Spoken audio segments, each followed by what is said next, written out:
Welcome to my channel రుచుల సందడి, ప్రతి వంటలో ప్రేమ. హలో అందరికీ.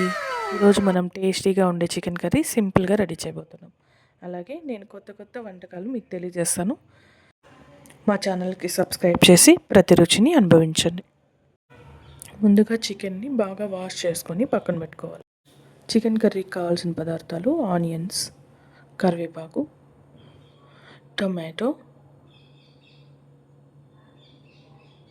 అల్లం వెల్లుల్లి పేస్ట్, కారం, ధనియా powder, garam masala powder, chicken masala powder, చెక్క, లవంగాలు. ముందుగా స్టవ్ ఆన్ చేసుకొని ప్యాన్ పెట్టుకొని 2 స్పూన్స్ ఆఫ్ ఆయిల్ వేసుకోవాలి. ఆయిల్ కొద్దిగా హీట్ అయిన తర్వాత 1 స్పూన్ ఆవాలు వేసుకోవాలి.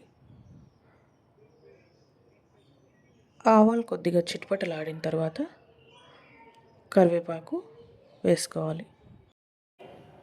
కరివేపాకు కొద్దిగా చిటపటలాడిన తర్వాత చెక్క, లవంగాలు వేసుకోవాలి. ఒకసారి దాన్ని గరిటెతో కలుపుకోవాలి. ఆ తర్వాత ఆనియన్స్ వేసుకొని ఆనియన్స్ మెరూన్ కలర్ వచ్చేంత వరకు వేయించుకోవాలి.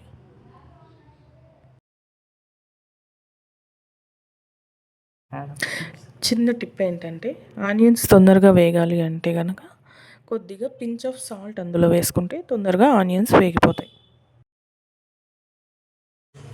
ఆనియన్స్ బ్రౌన్ కలర్కి టర్న్ అయిన తర్వాత టొమాటో వేసుకోవాలి. నేను ఇక్కడ 1 kg చికెన్కి 2 టొమాటోస్ తీసుకున్నాను. గ్రేవీ కావాల్సిన దాన్ని బట్టి మనం టొమాటోస్ తీసుకోవచ్చు. ఇక్కడ మనం టొమాటోస్ మగ్గేంత వరకు బాగా వేయించుకోవాలి. టమాటోస్ కొంచెం తొందరగా మగ్గాలి అంటే ఒకసారి ట్విస్ట్ చేసుకొని మూత పెట్టుకుంటే తొందరగా మగ్గుతాయి. టొమాటోస్ బాగా మగ్గిన తర్వాత అందులోకి చికెన్ పీసెస్ వేసుకోవాలి. చికెన్ పీసెస్ వేసుకునేటప్పుడు చికెన్ని బాగా వాటర్లో నుంచి డ్రైన్ చేసి అందులో వేసుకోవాలి. చికెన్ని ప్యాన్లో వేసుకున్న తర్వాత కొద్దిగా సాల్ట్ వేసుకోవాలి. సాల్ట్ వేసుకున్న వెంటనే మనం కొద్దిగా పసుపు వేసుకోవాలి. పసుపు వేసుకున్న తర్వాత గరిటెతో ఒకసారి బాగా ట్విస్ట్ చేసుకోవాలి. మూత పెట్టుకొని ఒక 5 minutes ఉడికిన తర్వాత అందులోకి అల్లం వెల్లుల్లి పేస్ట్ వేసుకోవాలి. అల్లం వెల్లుల్లి పేస్ట్ మనము 1/2 kgకి 1 tablespoon, అలా కొలతల ప్రకారం మనం ఎన్ని కేజీస్ తీసుకుంటే దాని ప్రకారం మనం అల్లం వెల్లుల్లి పేస్ట్ అనేది యాడ్ చేసుకోవాలి. అల్లం వెల్లుల్లి పేస్ట్ యాడ్ చేసుకున్న తర్వాత గరిటెతో ఒకసారి ట్విస్ట్ చేసుకొని మూత పెట్టుకోవాలి. స్టవ్ ఫుల్ ఫ్లేమ్లో పెట్టుకొని ఒక 2 minutes మగ్గిన తర్వాత మూత ఓపెన్ చేసి కలుపుకోవాలి. ఇక్కడ మనం 1 tablespoon కారం, 1 tablespoon ధనియా పౌడర్ వేసుకొని బాగా కలుపుకోవాలి.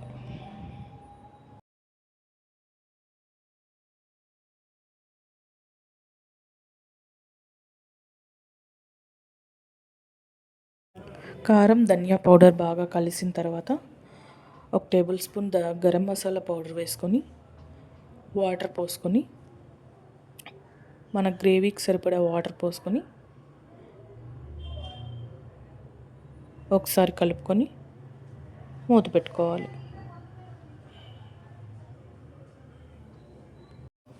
ఒక 5 నిమిషాలు ఉడికిన తర్వాత మన టేస్టీ చికెన్ కర్రీ రెడీ అయిపోతుంది.